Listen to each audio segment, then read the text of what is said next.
Цела Македонија свети длабоко во црвено, воздухот повторно енормно загаден. Скопје е на врвот. Рекордни 948 микрограми PM10 честички на метар кубен беа измерени во скопската населба Газибаба, 430 во Лисиче, 361 во Центар. Бројките се застрашувачки, велат граѓаните. Тие пред камерата на Алфа се пожалија дека тешко дишат, особено рано наутро и доцна навечер. Тешко се дише и со маска и без маска.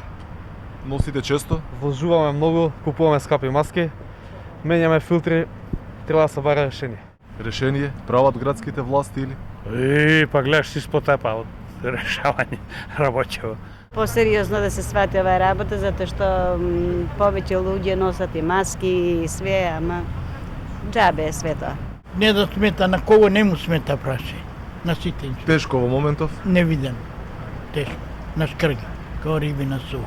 Од Министерството за животна средина се правдаат преку соопштение, каде тврда дека податоците за загаденоста во Газибаба не биле валидни зашто инструментот за мерење бил дефектен. Инаку црвен аларм има во речиси сите скопски општини, но за активирање на вонредните мерки ќе се чекало 2 дена поред загадувањето да биде над 180 микрограми PM честички на метар кубен. Владата немала да го намали прагот на загаденоста за активните мерки, иако Министерот за здравство поднесе таква иницијатива. Граѓаните се гушат, а градските власти многу и да не се потресуваат. Велат дека сега не било време да ги активираат итните мерки против аерозагадувањето.